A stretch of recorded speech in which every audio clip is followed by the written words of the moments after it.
Hey there everyone, welcome to Tales in Text and I'm your host Nisha, and today is a really special video, especially for those of you who are following my Mahabharata series, because I have completed volume 10 of the BORI Critical Edition of the Mahabharata.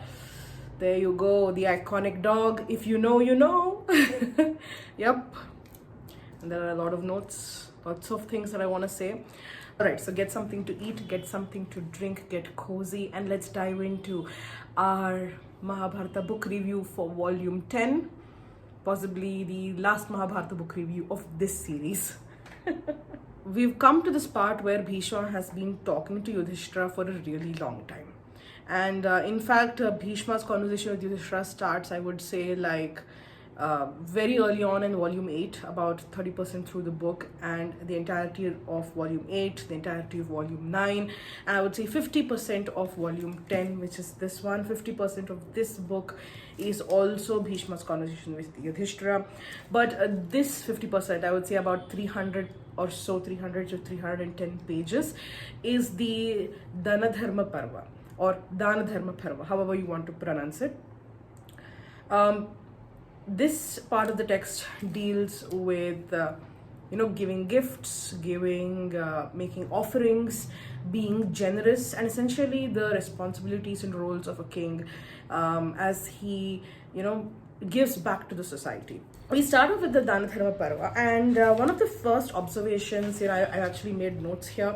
One of the first observations that you have is that Dana Dharma parva shows that at its core, the donations and the best donations that are required to satisfy people of all varnas, be they brahmanas, kshatriyas, vaishyas or shudras, are all donations that have to do with physiological needs, such as land or home for protection, food for survival, water for survival, clothing, and some money to actually go around in this economic world, to operate in this world. So everything has to do with survival, safety and comfort. If you were to look at Maslow's hierarchy of needs theory, the physiological needs that form the foundation of all of the other needs, that is essentially what is considered as the best donations according to Dana Dharma parva. There's an extensive section that actually initially which discusses point by point about the benefits of donating food, the benefits of donating water, the benefits of donating non-water drinks, the benefits of donating land, the benefits of donating gold, the benefits of donating houses, the benefits of donating cat. The point I've noted is donations seem to be of two kinds. One is of essentials such as food, water, drinks, etc., which are given to everyone irrespective of caste, class and gender. Then there are gifts and donations of value used to recognize people's status, that is that particular person's status, or to improve their economic standing, to show gratitude to someone you care about or who has done you a good turn. And essentially these are gifts of value that are not given to everyone but are given to selected people. And typically, while the gifts that are common to everyone, such as food, water, drinks, land, gold and so on, typically they happen to be of a, I would say, consistent status for everyone or consistent value. These higher order gifts are the gifts given to specific individuals or of higher value. Like cows, for example. Giving cows was considered to be of a higher status, right? Then there is a third category, which is considered communal resources, and such as rivers, forests, mountains, etc.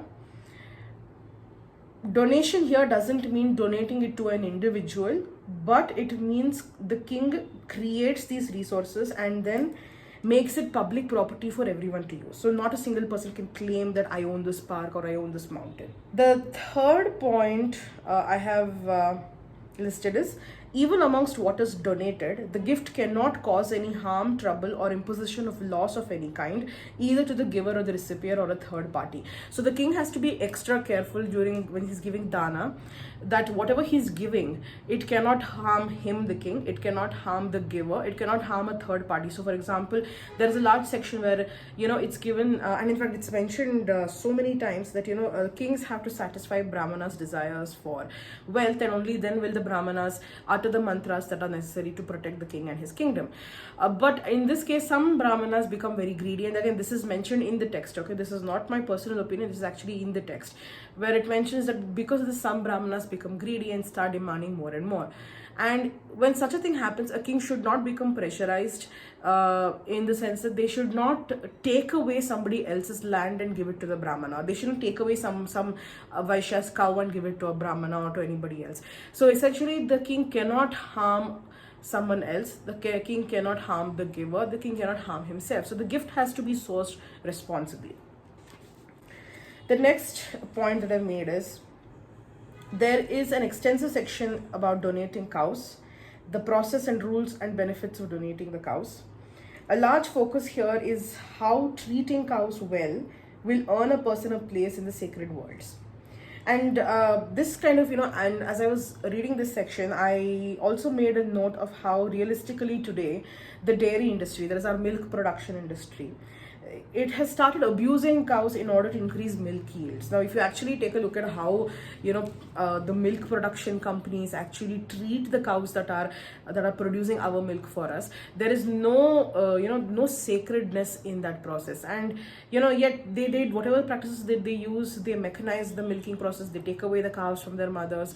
So they do a lot of things that harm the cows, and in order to increase the milk yields, and that is the milk yield that is given to all of us, that is sold to all of us. This treatment of cows, in such a negative way is horrific, and it needs to be addressed. But at the same time, in India, a lot of poor people almost exclusively get their nutrition from milk. A lot of poor people in India get their nutrition exclusively from cows. And unfortunately, the reality is, while it is the manufacturers or the dairy farmers who need to take the onus and responsibility of protecting the cows while also supporting the milk needs of an entire country. The reality is that in a lot of countries, including in India, the price of protecting these dairy animals, or the price of maintaining quality standards, is often paid by poor people because the product becomes inaccessible to them. There is a focus on how dana should be given to people only based on the purity of their conduct. That is, are they behaving according to the varna that they belong to? And in this case, an example is given. A brahmana deserves dana only if he is closely and purely following the rules of brahmana varna. The same goes for other varnas as well. So for those who deviate even slightly, they do not deserve, or they do not become eligible to receive dana. So a large part of a king's job is to actually check with his advisors, check with his spies, whether the people he's inviting to give gifts to, do they truly deserve these gifts or not. Then there is a section in Dana Dharma about how people should live honestly, and how how living right, living morally, living ethical lives will help you get to Swarga and other divine realms.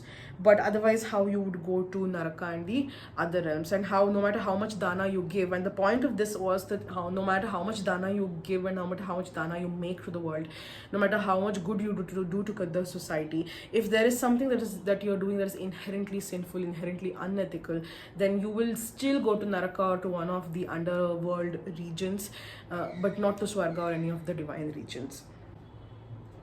Then there's a large section on fasting as a form of dana, giving up food in pursuit of spiritual growth and reward. So in this case, dana is more of giving up your share of food and gifting it to others because you are refusing to eat it, and B, the dana of your the austerities that you take, the pain that you undergo. You are giving your body and your mind in you're giving it up in as an offering in pursuit of a higher spiritual goal. So that was a really interesting thing to see, because even today we see a lot of vrats and everything that people do. Even during a lot of pujas and a lot of festivals, many of us fast. So there's a lot of religious and spiritual power in the process of fasting, and fasting does generate a lot of physical and spiritual power. A section I've noted about the rewards and incentives to encourage danas depend on the people that the king is dealing with and the motivations of those people. For example, for rishis, spiritual merit and gaining spiritual powers is their motivation and their goal. Therefore, when you are giving them some dana, you have to think about what is it that they truly want. Whereas for a common person, for let's say a farmer, or for a very poor person, or for let's say a street sweeper, the goal or their motivation would be, food, clothing, house, and so on. And for people who are particularly prone to indulging themselves, indulging their desires, things like wealth, sex, all these things are also the motivator. So the king has to also consider all of these, and it sort of acts as a double-edged sword. One is you consider all of these as a king, and then you give the dana based on what their motivation is and who you're dealing with and what you want to get out of them in return. Most dana is done selflessly, and in fact that is the expectation in Dana Dharma Parva, that Bhishma makes it very clear to Yudhishthira that you have to, when you're donating, donate it without any expectation in mind. If they choose to bless you or give you something in return, that's an additional benefit, but don't expect anything in return. Yet in some cases, dana does act as a way of sort of exchanging favors, the you scratch my back, I scratch yours kind of a situation. So again, there is a very thin line that sort of differentiates both of them, and the king has to be smart enough to recognize those differences and to use Dana Dharma to navigate various situations, or to actually rely on his ministers and his other trusted members, his advisors, in order to take these decisions. One of the final points of Dana Dharma Parva that I have noted is how there is the entire philosophy section of the Mahabharata, starting, we start out with Raj Dharma, then we look at Apada Dharma. They deal with kings, but then we move to Moksha Dharma, which actually speaks exclusively about the Dharma of Moksha, specifically for Brahmanas instead of Kshatriyas, because we have to remember that Yudhishthira is a Kshatriya, Bhishma is a Kshatriya. They're actually two Kshatriyas who are supposed to be discussing about Kshatriya related matters, even in terms of philosophy. But the Moksha Dharma Parva, for I would say like 90% of the time, deals with moksha, or the renunciation of things for Brahmanas, rather than the renunciation of things for Kshatriyas to attain moksha, because the dharma of Kshatriya is to die on the battlefield. So that is the primary dharma. The secondary would be, of course, moksha once again. But the Moksha Dharma Parvas exclusively deal with moksha for Brahmanas. And similarly, Dana Dharma Parva speaks of Kshatriya's responsibilities towards Brahmanas as opposed to Kshatriya's responsibilities towards other Varnas. Because as a Kshatriya and as a king, Yudhishthira has an equal, I would say, obligation towards all Varnas, even if what those obligations entail are different. So it was very strange for me to see that, I would say, like a major chunk of these philosophical texts dealt with how Brahmanas should behave, or how Brahmanas behave with each other, or how Kshatriyas should behave with Brahmanas, as opposed to Kshatriyas behaving with other Kshatriyas, or Kshatriyas behaving with other subjects, that non-Brahmana subjects whom they rule. So I did feel that gap there, but this is what it was. After Dana Dharma Parva is when things get a little more interesting. We finally, get to the segment where Bhishma has finished speaking to Yudhishthira and he's tired, and he tells Yudhishthira, I think I'm done. Because Yudhishthira still wants to continue the conversation, but Bhishma says, I'm too tired, I just want to leave the world now. And if you remember, Bhishma will have got the blessing of the gods, that the boon that he can choose when he dies, and so he waits for Uttarayana to start, and then he chooses to let go of his life. So we have, after the Dana Dharma Parva, we have the Bhishma Swarga Rohana Parva, which is when Bhishma gives up his life and he goes to heaven and he rejoins the Vasus. So if you remember, Bhishma was the 8th Vasu who was punished for stealing Vasishtha's cow and therefore sent to the earth. So all of these stories are from volume 1. So that's why he'll be here on the earth for such a long time. But then once he dies, he goes back to rejoin his brothers, the Vasus, and he becomes Vasu Prabhasa. So after Bhishma's death, there is the Ashwamedhika Parva. The Ashwamedhika Parva deals with, King Yudhishthira, initiating the Ashwamedha Yagna or Ashwamedhika Yagna. And this is a yagna that is actually done to express your control over the entire world and to declare yourself as an emperor of the entire world. So Yudhishthira sends Arjuna to all of the kings to, so essentially a white horse is let loose and the horse travels all over the world, and the king's army, the king who wants to claim emperorship, they follow the horse. And if the kingdom in which the horse is traveling, if they let the horse pass, it means that they have accepted the rulership of the person claiming the title of emperor. But if they haven't accepted that person as an emperor, they can stop the horse and they need to battle it out with the army. And if they lose, then they automatically become the vassals. But if they win, that means the Ashwamedhika Yagna or Ashwamedha Yagna becomes redundant because it sort of failed. Right, and the person who's won that battle becomes the emperor by default. So Yudhishthira sends Arjuna to go ahead and to follow the horse, but he gives him an injunction saying that don't kill anyone. Your job is only to defeat them, but don't kill anyone. We have killed enough number of people in the Kurukshetra war, and I don't want any more blood on my hands. I don't want to start my reign with bloody fingers. We have done enough damage to the world. If there are young children who have just taken over the throne of their parents who died during the war, then please make sure to treat them with extra care and don't hurt anyone. And this is what Arjuna actually follows. During this time, he also happens to meet Babruvahana, who is Chitrangada's son. Babruvahana is Arjuna's son through Chitrangada. And it's really interesting to see how Babruvahana is actually shown as being this soft boy, he loves his father. He's so happy to have seen his father after many years. Babruvahana actually reaches out to Arjuna when he comes, with very open arms, and he says, but come to my kingdom. Everything that I have is yours, and by extension it is my uncle Yudhishthira's. But Arjuna is very pissed, because for him it's not about gaining an easy win for his brother. For him, he takes it as a personal affront that my son does not have a warrior's bone in his body. What a pushover. He's willing to just hand over his kingdom to me. How dare he? So he gets really angry, really upset, and then he makes a lot of horrible comments about Babruvahana's masculinity. And then he says, if you are a man, prove to me you are a man, prove to me you are my son by fighting me in battle. Don't behave like this and just give me the kingdom. I don't want it. So for Arjuna, it is more about his masculinity being questioned because his son does not want to fight. So Babruvahana does fight, and it ends up that Babruvahana ends up killing Arjuna. So one of the things that I want to actually talk about here is that during the entire Kurukshetra war, you see Arjuna as being placed as this really fearsome warrior, and that he has this something divine about him, in terms of how he wields the weapon, how all the weapons of the universe come to him so easily, and how he's such a powerful warrior. And a lot of and we see that it is because mainly due to his fighting abilities that Yudhishthira won the war. But after the war, when you see this entire Ashwamedhika Yagna, the kind of battles that Yudhishthira has with all of these people, all of these other kings, including Babruvahana, you see how his energy is just waning.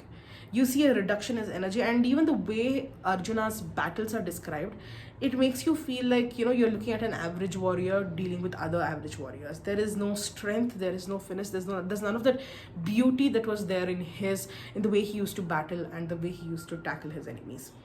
And it's almost as if that divine energy that he had received, it was only meant for the duration of the war because he had to serve a purpose. And now his purpose was served. And that energy and those powers, they had left him.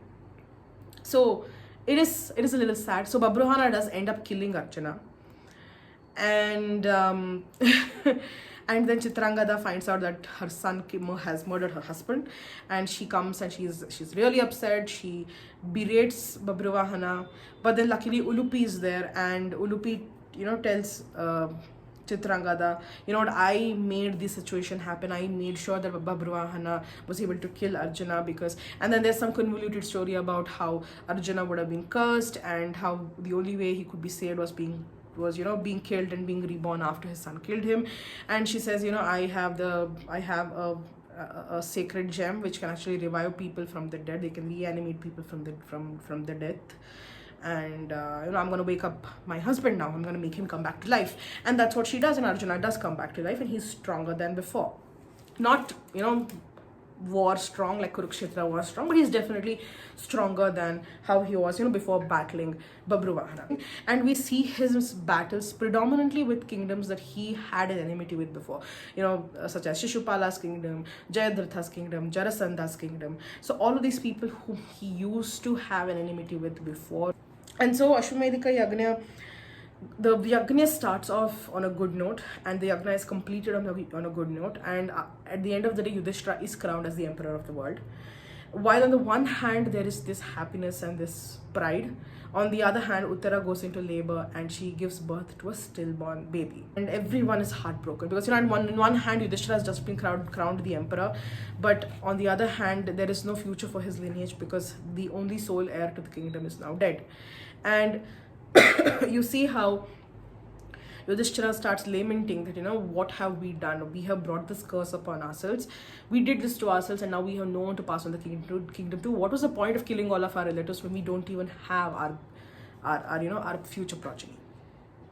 And then Krishna comes on the scene and he says, don't worry, I will bring him back to life. And he reanimates Parikshit and brings Parikshit back to life. The newborn Parikshit is now, he's a strong and happy and healthy baby. A lot of the interpretations of the Mahabharata, such as the Palace of Illusions by Chitra Banerjee Divakarani and other books, actually talk a lot about Parikshit. But Parikshit is not really a central figure in this book. And in fact, I want to, at the risk of getting ahead of myself, the curse on Parikshit, because Parikshit will have thrown a dead snake on a sage's, on sage's neck. I think it is sage Shamika, if I remember correctly. And he will be cursed by the sage's son, saying that you will die of a snake bite in 7 days. So all of this happens in volume 1 at the very beginning, because the stage is that sets the stage for Janamejaya's snake sacrifice, where he kills all of the snakes, all of the Nagas, and sage Astika comes to save them. And it is during that time when Vaishampayana tells the whole story of the Mahabharata to Janamejaya. So, but this book, honestly, volume 10 does not have anything about Parikshit except for the fact that Parikshit is born. And once you know that Parikshit is born, he is pretty much a forgotten character in volume 10. 15 years pass. And during this time, Hastinapura starts to regain the prosperity that it once had before under the rulership of Dhritarashtra and Duryodhana. And while the citizens, are happy, real joy eludes Dhritarashtra and Gandhari. Specifically Dhritarashtra, because he is unable to forgive the Pandavas for murdering his sons. And at the end of the day, we do have to remember that Dhritarashtra is a father, and so he will be blind to the mistakes of his children. And in fact, I think mentioned in an older review before, that Dhritarashtra's blindness is actually symbolic of his moral blindness, because he turns a blind eye towards the evil things done by his sons and by his wife's brother, and that is sort of manifests in the form of physical blindness, right? And his arc in the story is about how he gains his vision, not physical vision of being able to see, but vision in terms of wisdom, how this blindness towards faults committed by the people he loves, he transforms from someone who turns a blind eye to that into someone who acknowledges the wrongs that they have done and the wrongs that he has done, and he gains that wisdom, right? But at this moment, he has not forgiven the Pandavas, and to make matters worse, Bhima himself has not forgiven Dhritarashtra and Duryodhana for what has happened, and he continuously, instigates Dhritarashtra to feel hurt by reminding him of how he killed Duryodhana and how he bested all of his sons. And at one point, Dhritarashtra is unable to bear it any longer, so he discusses with Gandhari and he says, I think it's time we left this kingdom. I think it is time we took up sannyasa and retired to the forest, because it is very clear that we have outlived our utility and the world does not need us anymore. And so, despite Yudhishthira's remonstrations and begging that they stay back, Dhritarashtra and Gandhari decide to leave. And while they're leaving, the Pandavas are shocked to see that their mother Kunti has also joined them, and so has Vidura and Sanjaya. So I think for the Pandavas, that was kind of like the moment of ultimate betrayal, because for Yudhishthira in particular, and he actually voices this, and he says, he tells Kunti, I did all of this. I killed all of my relatives. I killed my brother Karna. I killed my teacher Drona. I killed my grandfather Bhishma. I killed all of my cousins for you, because you kept hounding us about getting our kingdom back so that we can rule. And now at this pivotal moment, when we have finally completed what you have been asking us to do your entire life, now you've just abandoned us and gone away. What was all this for? If you were going to end up going back to the forest, why couldn't you have just let us stay in the forest when we were, from the time when we were children? Why did you even bring us to the city? Why did you force us to get involved in all of these politics? You could have just let us have a peaceful and simple life in the forest if this is what you were going to do. And then Kunti tells him that, she reminds him that each of us have a role to play and we must do it. And this conversation between Kunti and Yudhishthira is very much for me reminiscent of what Krishna tells Arjuna just before the war. This is the conversation that happens in the Bhagavad Gita. But the only difference is that in the Bhagavad Gita is very philosophical and therefore very complex.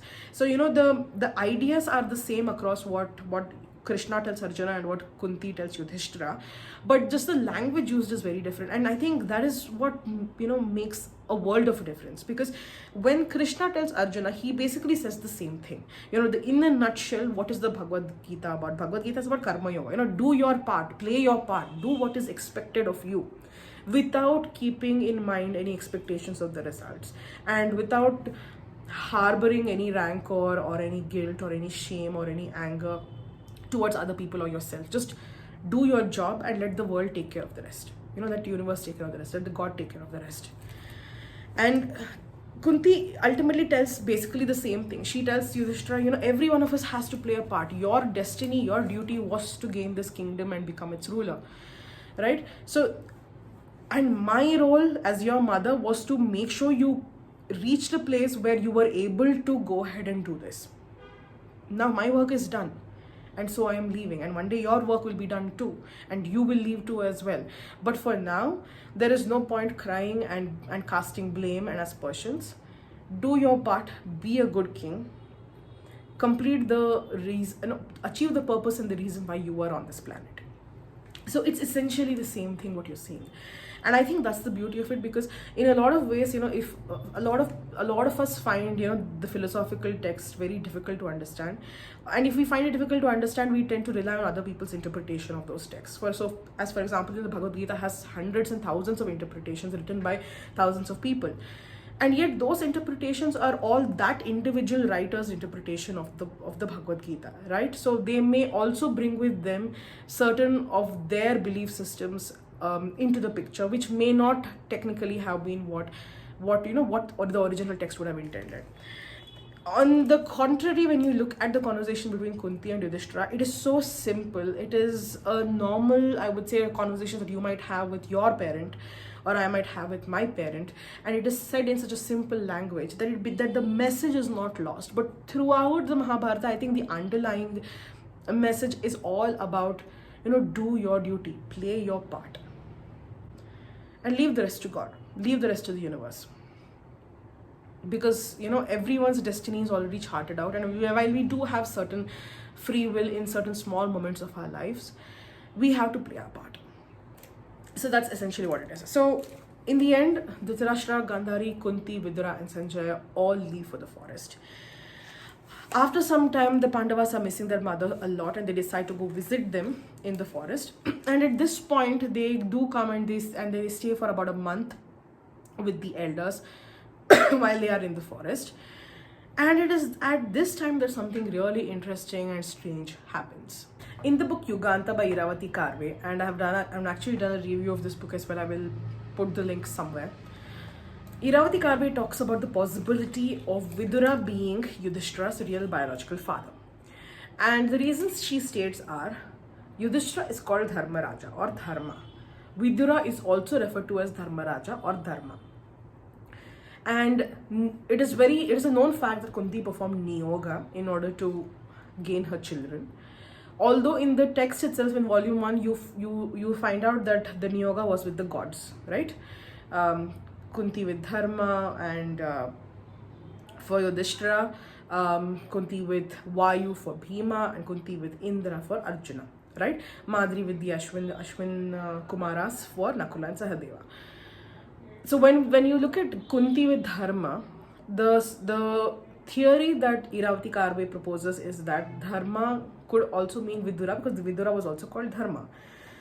In this book, in the Ashramavasa Parva, you actually see a section where in the end, while the Pandavas have come to visit the elderly, they ask Dhritarashtra, where is Vidura, because they can't see him.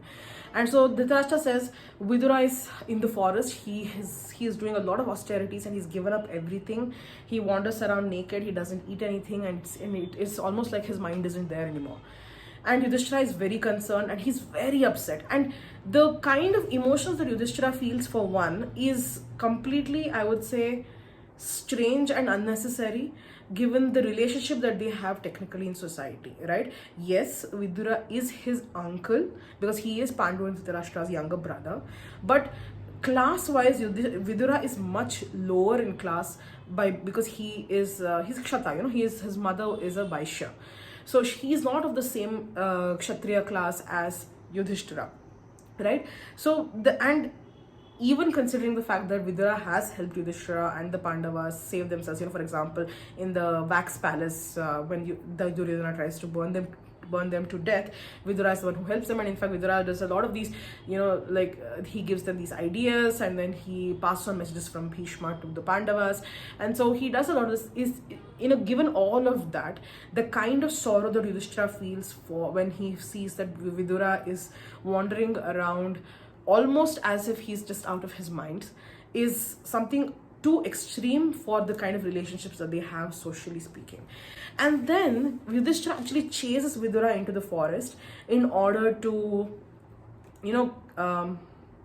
reach out to him and says, I am your Yudhishthira, I am your Yudhishthira. So as if trying to call Vidura to himself and say, do you remember me? It is me, I am your Yudhishthira. Vidura does not recognize him, but there is this really interesting part where Vidura gives up his life force, and that life force enters Yudhishthira. Almost as if Vidura lay on top of Yudhishthira in order to exchange that life force from himself and give it to Yudhishthira. This is such a strange thing, but whether it is true or not, this process is described in this book, and it is very unique, very strange. So there's a very strong possibility that Vidura may have been Yudhishthira's father. And that makes sense because Niyoga was actually performed wherein the man was selected based on his qualities, and and he was selected by the woman's in-laws, right?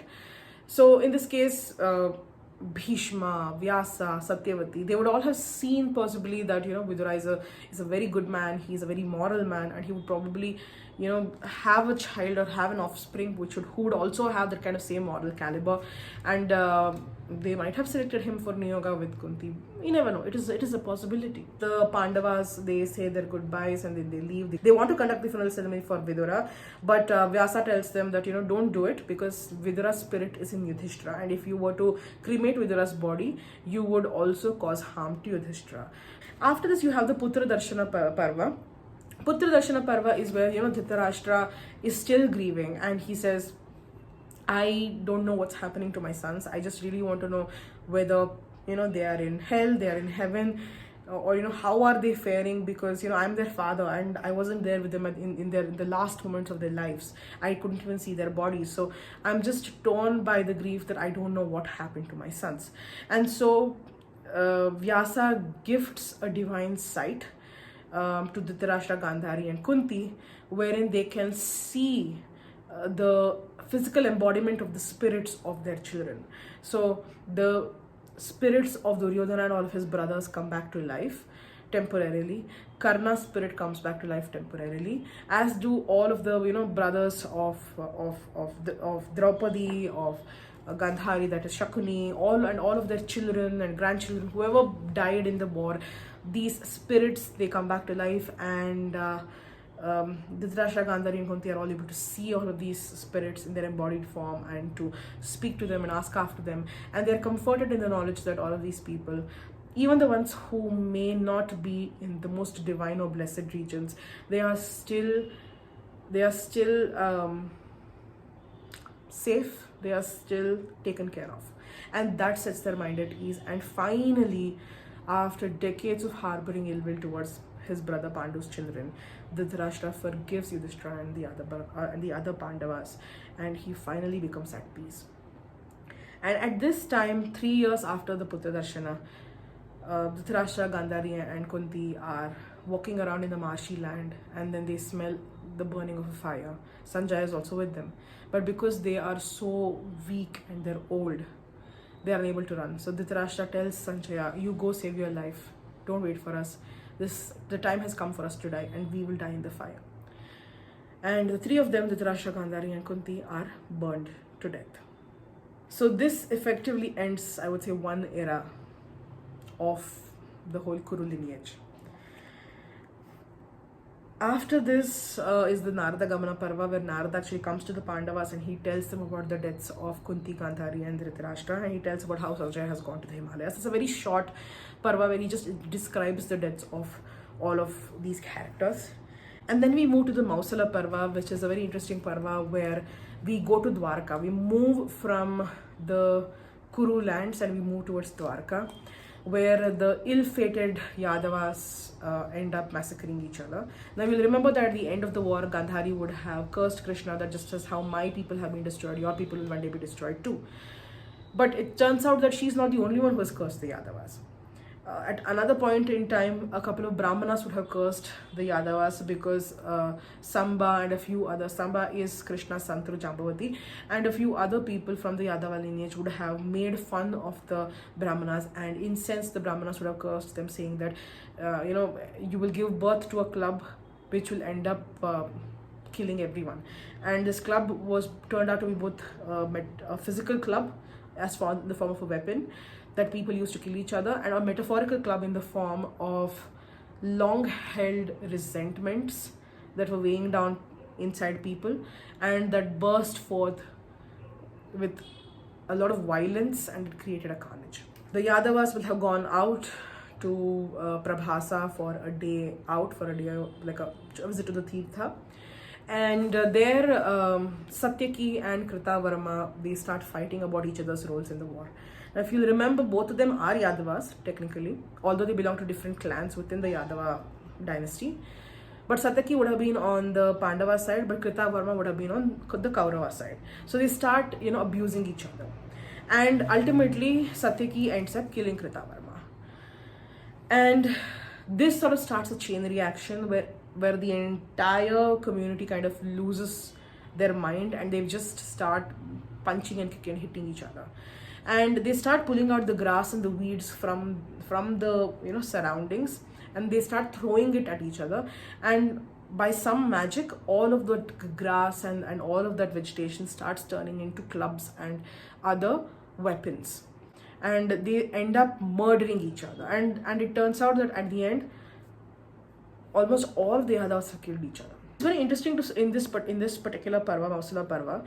In one section you see Krishna, who is aware that this destruction is going to happen and it is necessary because Krishna is very pragmatic in that way. And if you look at Krishna's role as a divinity, as a god, he does know that as with anything else, his time and the time of his people must come to an end, and so he's okay with that. But at the same time, when he sees all of his sons like Pradyumna and all, they're being killed, and then he sees his grandsons being killed, so he gets really emotional and very angry. There is this wonderful juxtaposition of Krishna as a divine person who does not interfere with this carnage, because let's remember one thing. One is Krishna's role as a god to have the power to stop his community people from killing each other, and secondly, Krishna's respected position in the Yadava clan, where they would have listened to him if he had just asked them to stop, right? But he doesn't do it because he knows that the end has to come, and he cannot interfere.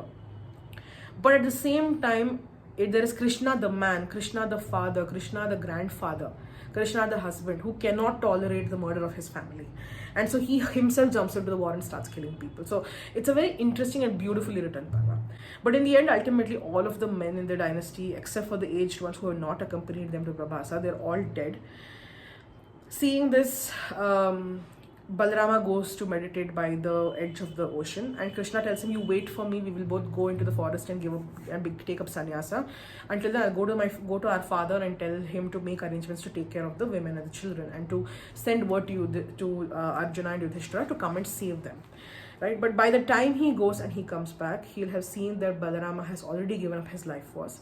And as you know, Balarama is the incarnation of Anantashesha, and Anantashesha would have gone back into the ocean. And Krishna is heartbroken, but he accepted that, the time has come, which means for him, he knows that once Balarama is gone, that means the time is near that for him to go to. And in fact, you actually see this in the form, even in the Ramayana as well, that, when Lakshmana dies, or when he's ordered to death and Lakshmana dies, Rama immediately knows that the time for my dying has also come. It could be said in both ways, that from a very humanistic perspective, that it is like, they have grown up together, they are brothers, whether it's Rama, Lakshmana, whether it is Krishna, Balarama, they are brothers and they cannot live without each other, having been each other's support systems for so many decades. But at the same time, it is also that they are both divine entities who are connected by a cosmic force. And when one goes, the other also has to go. Because they've come down to the earth to perform a particular function, and once that function is done, they need to go, right? So in this case, once Balarama is gone, Krishna knows his time is imminent. So he goes and he lies down in a bunch of bushes. Interestingly, the story of how Krishna dies, I think most of us will be familiar with this, is basically Jara, a hunter, comes and he's trying to hunt for deer. He sees Krishna's legs and he mistakes it to be the legs of a deer, and then he shoots an arrow and the arrow pierces Krishna's leg and Krishna dies. I find the parallels here with Greek mythology to be so strong. If you know of Achilles and how Achilles dies, Achilles also dies because an arrow is shot to his ankle, to his foot. And we see the same thing here with Krishna's story as well, that Krishna dies because he's shot in the foot. And I think that's so beautiful, that talks a lot about, the interconnectedness of cultural stories, right? The Mahabharata is significantly older than many other epics from different parts of the world. And it is possible, this is my theory, okay, and a theory may be true, but it may not be true as well. But given that, ancient India had such strong trade relations with so many countries around the world, it is possible that stories would have pervaded and passed on from one place to another, and they would have transformed and transmuted and been included in other stories completely different from our culture. So and similarly, something else from other countries would have come into our epics, and they would have been added in here as well. So anything is possible, but I just wanted to capture the beauty of this, and the similarities of this is just too hard to ignore, especially if you know both the epics. So finally, we end Mausala Parva with Krishna's death. Arjuna comes and he's heartbroken, and he sees the carnage that is there. Many of Krishna's wives end up committing sati, and it is very heartbreaking. Some of his wives, they go into the forest to do austerities and to die a natural death. The remaining women and children, Arjuna tries to bring them back to Hastinapura, but en route, brigands and criminals attack them, and they take away all of the jewels and the gold and everything, and they also abduct all of the women, and they start even raping the women. And Arjuna tries to save the women, but for some reason he cannot remember a single mantra to invoke in Astra. For some reason, the Gandiva is just not being, it cannot be strung. And after struggling for a long time, when it is finally strung, the arrows they don't stand correctly. So he's unable to lift the bow, he's unable to aim correctly, he is just dazed, he's just confused, and just his powers are gone. So you remember how I spoke about how after the war, when we were during the Ashwamedha Yagna, even the battles, his powers seemed to be waning.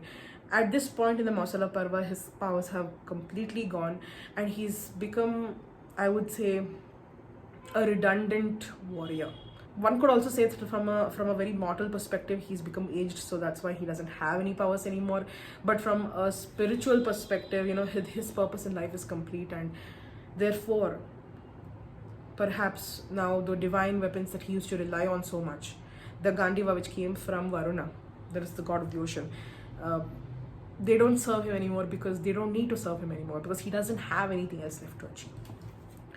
So Arjuna goes back to Hastinapura and he tells Yudhishthira, this episode reminded me that I think I am not of any use to the world anymore and I don't know what to do. And that is when Yudhishthira decides, I think it's time for us to leave. And this brings us to the Mahaprasthanika Parva, or the great journey, where the Pandavas, the 5 brothers, along with Draupadi, they go on their final great journey. They give up life, they give up the householder stage, they take up sannyasa, and they go to the Himalayas in order to give up their lives, in order to die there. And the Mahaprasthanika Parva is also a very short Parva, which looks at the journey itself. The Parva is very straightforward. And one thing that really stood out to me was just how it's like no fuss, no fuss. You know, there are no elaborate descriptions of places. There are no elaborate scenes of grieving when one person falls and when one person dies. It is so matter of factly stated. You know, Draupadi falls. Bhima asks Yudhishthira, why did she fall? And Yudhishthira says, it's because she favored Arjuna. And he just moves forward. And Bhima also doesn't say anything. No feelings. Next, Sahadeva falls. Why? Because Sahadeva was too proud about his intelligence and his wisdom. Again, no mourning for Sahadeva. Moving on. Nakula falls. Why? Because Nakula thought that he was the most beautiful man, that he was better than everybody else. His superiority complex was a lot. Accepted, moved on. No goodbyes for Nakula. Arjuna falls. Bhima asks why. And Yudhishthira says, Arjuna used to boast a lot about his own strength as a warrior, but during the war he struggled to help us win, and he didn't really, do what he boasted that he would do. So because of that, it's almost like he lied in terms of what he was able to achieve versus what he was actually able to do, and therefore that's why he falls. And again, there is no turning around to thank Arjuna for whatever he's done so far, and then they just move on. And finally Bhima falls. And after Bhima falls, Yudhishthira doesn't even wait. He just keeps walking. And Bhima, while he is dying, he asks Yudhishthira, why did I fall? And Yudhishthira says, you used to eat too much. You were a glutton and you used to get angry a lot. And those were your sins. And therefore, you have fallen now. Accept it. And he moves on. It is so straightforward. It is literally like 2 pages. That's it. 1 line each to describe each of their deaths. And it's over. And it's so jarring because this entirety of the epic so far till volume 10, every single scene is so embellished. Every single scene has just so much to give that, you would expect that their deaths, the Pandavas' death, Draupadi's death, would have something more to it, right? But this is the same thing that I felt even with Duryodhana's death. You will remember, if you remember the volume 7 review that I gave, that even Duryodhana's death is just so matter of fact. There is nothing extra that is shown there. And that is the strangest part of the things, And as I was thinking about this, I suddenly realized that the reason was right in front of me, but I hadn't realized it till then, is that, up until the point of I would say even Mausala Parva, the Pandavas and Draupadi lived a very fast and furious life because they had so much to achieve and so much to do. The pressure on them from their own family members, the pressure on them from society was just all significant.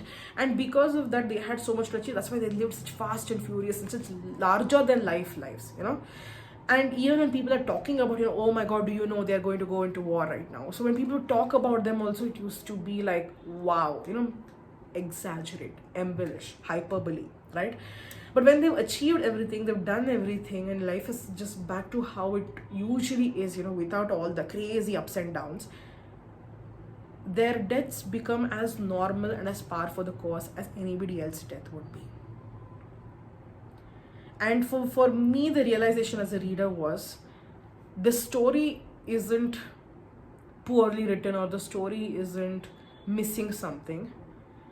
The story reflects exactly how life is. After leading a big life, closer to death when you've achieved everything and the world has moved on and you are no longer needed, or you're no longer an important cog in the machinery of life, things become very quiet. And many of us end our lives alone. Even if we're surrounded by people, we ultimately go on our final journey alone, right? So that realization was so yeah, Yudhishthira moves on and a dog is accompanying him. This dog, the dog that I wanted to see.